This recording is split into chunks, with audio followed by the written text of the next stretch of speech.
Welcome to the 10 Count Boxing Podcast. My name is Cyril Lehung. Let's talk boxing.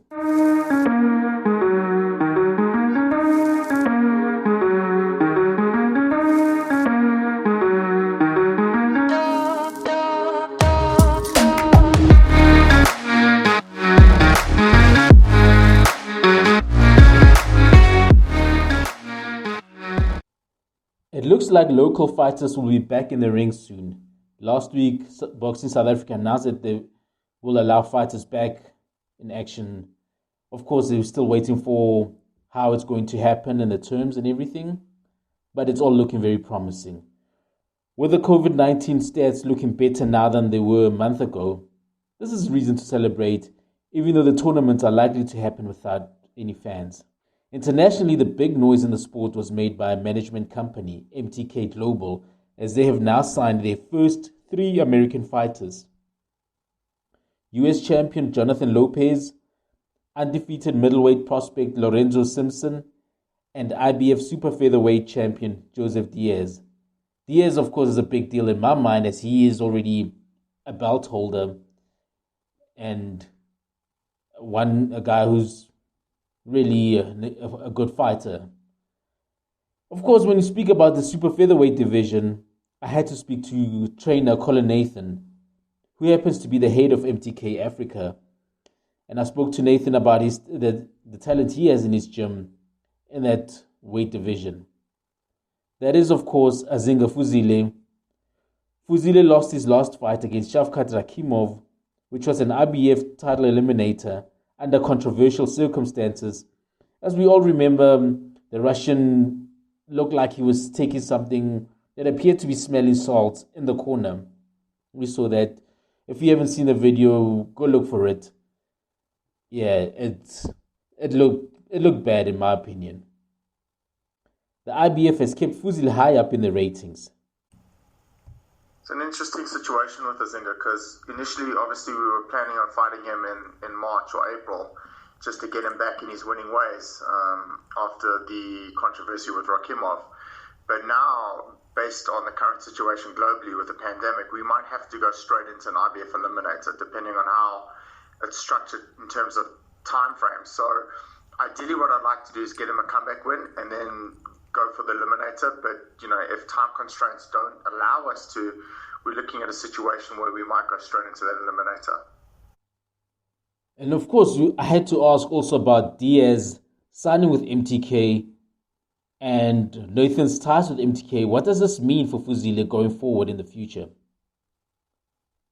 That after Azinga wins the eliminator, we're in position to fight the champion, and if it's Diaz, the negotiations become a lot easier. I also spoke to Nathan about his other fighters. Obviously, I had to bring up the man I regard as Africa's pound-for-pound number 1, Mthalane. With regards to Maruti, we're still looking at doing a homecoming. It just depends on the travel restrictions with international and foreign opponents obviously coming into South Africa and the situation with the quarantine. But that's still on the cards to obviously potentially do that in KZN.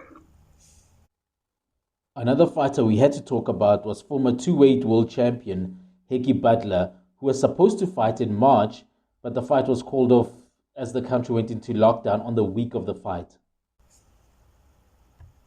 We're still planning on getting Heki back in the ring. Obviously, we need to get him back in and shake off the rust. And, he's number 2 in the WBC, so he's on the cusp of fighting Kenshiro. And depending on how he performs in his comeback bout, that's obviously the target right now. So we're looking at getting him back in his winning ways, and then obviously fighting the big one for the BC World title. Then there is the ever-improving WBC silver featherweight champion Dlamini. Dlamini, I think, is going to be the surprise package of South African boxing. Don't be surprised if he ends up winning the World WBC title. He's one of those guys who's he keeps getting better and better, and I think we're looking at getting him back in the ring, 1 or 2 more fights, and then, he's going to challenge the rumors circulating that Gary Russell Jr. is going to be moving up, and we're in a very strong position to fight for a vacant championship if that's the case. The trainer nicknamed Noma Kanjani also has the veteran Liebenberg in his stable. Liebenberg is due to fight Rowan Campbell soon. Obviously, that depends on when fighters get back into action. Yes, that's the next bout, unless, the Campbell camp get cold feet and obviously go another route. But it's looking that it is going to happen, given the fact that obviously we can't travel at the moment, and it's actually the fight that everyone wants. So I think it's just a great fight for both fighters, and I'm really looking forward to that. So as far as I understand, yep, that fight's still going ahead. There is also Bulana, who pulled off an upset against Pilam Ponchana to claim the IBF Continental Africa Super Featherweight title last year. He really impressed in that performance. Not only was it an upset, I thought it was just a great performance from Bulana. I thought he boxed really, really well, followed the game plan really exceptionally well and listened in the corner, and it was just a great performance. We're looking at gaining and getting a little bit more momentum on that victory and on his career. So we'll just have to wait and chat to Rumble and see when they're planning on putting him back on. Obviously, things are kind of up in the air right now with the pandemic. So when that all settles, we'll map out the next fight, the next route. One of the most difficult things to stomach in boxing in South Africa is the lack of opportunities for female fighters. Despite this, a fighter that always seems to be working hard in the gym, even when she's not sure when a fight is coming up, is the South African super lightweight champion, Wolmarans. I'm going to say this, and I've said it before, I don't think there's enough influence and input for women's boxing in South Africa and in Africa. I think Hedda could be the poster girl of South African boxing, and I think she should be. There will be an announcement very soon with regards to her next move, so stay tuned and obviously just follow the press. With boxing getting back to action, it will be interesting to see how these fighters progress. That is all we have for this episode of the 10 Count Boxing Podcast. Please let me know in the comment section who you would like to hear from and what you would think of the show. You can also hit me up on Twitter at Cyril Tsepo, Facebook Cyril Tsepo Lehung, or the Toe to Toe fan page. I'm also on Instagram as Lehung Cyril Tsepo.